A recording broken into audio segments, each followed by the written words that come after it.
Assalamualaikum warahmatullahi wabarakatuh. Baiklah, sebelum kita memulai pelajaran hari ini, marilah kita berdoa bersama-sama agar mendapatkan rahmat. Silakan kepada ketua kelas agar memimpin doa kita hari ini.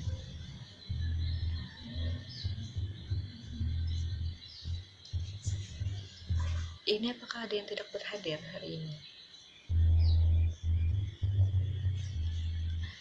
Pertemuan sebelumnya kita sampai materi apa ya? Apakah ada yang masih ingat? Oke. Baiklah, sekarang kita lanjut.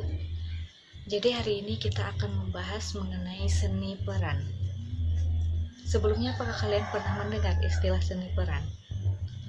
Dan apakah kalian pernah menonton pertunjukan yang berhubungan dengan seni peran?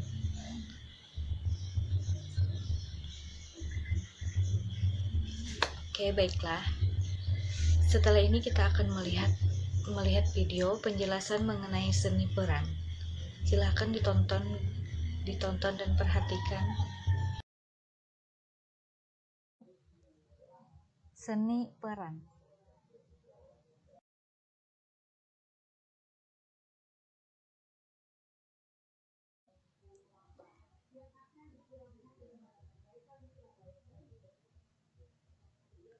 A. Pengertian seni peran. Seni peran adalah salah satu cabang ilmu seni yang khusus mempelajari bagaimana teknik menciptakan dan memainkan peran atau berakting sebagai seorang tokoh tertentu, baik di atas pentas atau panggung, maupun dalam sebuah film.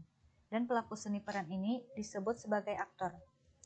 Maksudnya di sini ialah seni untuk berbuat seolah-olah menjadi seseorang atau sesuatu yang bukan dirinya sendiri, sehingga sejalan dengan lakon, naskah, atau konsep yang ingin dibawakannya.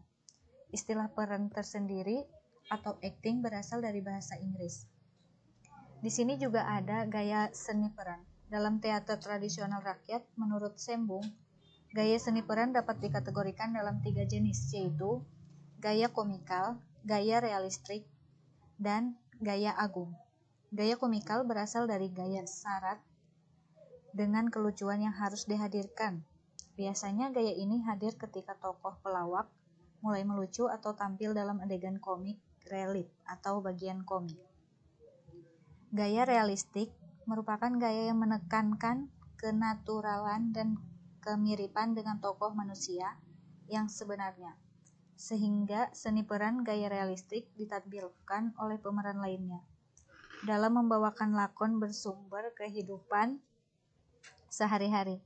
Misalnya tokoh sajakah atau hanya sekedar tokoh yang harus tampak alamiah. Gaya agung biasanya dilakukan pemeran untuk membawakan cerita atau lakon kolosal atau kerajaan.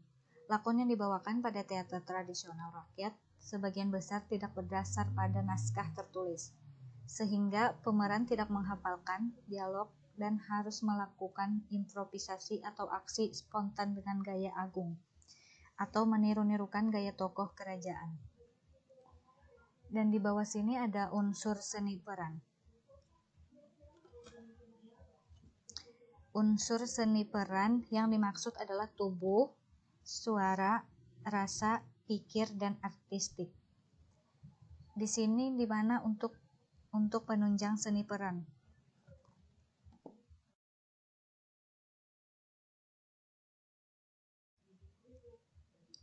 Selanjutnya ada konsep seni peran. Konsep dasar seni teater terdiri atas 2 aspek, yaitu aspek apresiasi dan kreasi.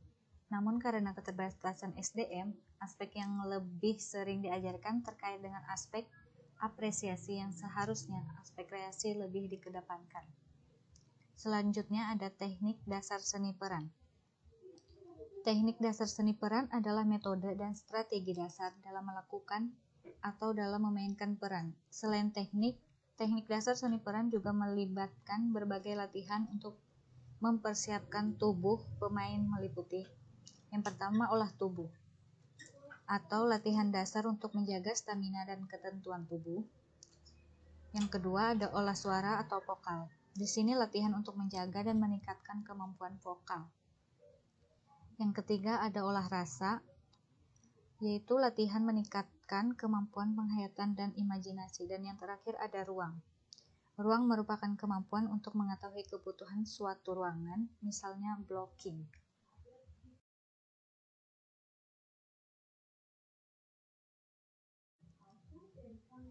Dan yang D, prosedur seni peran sesuai kaidah seni teater modern. Tahapan kegiatan seni peran sesuai dengan patokan seni teater modern. Adapun rancangan pementasan teater modern ialah: yang pertama ada tata pentas teater, meliputi tata panggung, properti, tata busana, tata rias, tata cahaya, tata musik, dan bunyi.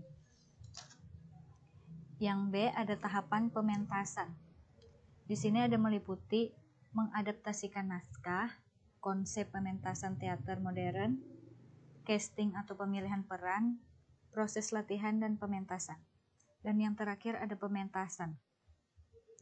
Pementasan adalah tahap akhir dari proses yang panjang dan melelahkan karena di dalamnya terdapat kerja keras, baik fisik, psikis, finansial, maupun pengorbanan waktu. Nah, sekarang setelah menonton penjelasan tadi, apakah ada yang masih kurang jelas dan ada yang ingin ditanyakan? Silahkan. Oke, sekarang kalian bikin kelompok, diskusikan hasil materi kita hari ini tadi. Diskusikan sama teman kelompoknya. Kalau ada permasalahan atau ada yang ingin ditanyakan, silahkan ditanyakan.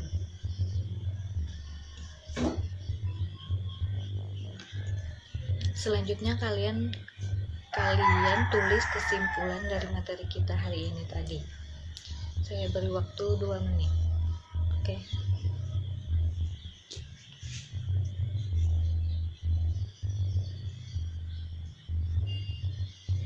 Ya. Silahkan sampaikan hasil kesimpulan kalian tadi.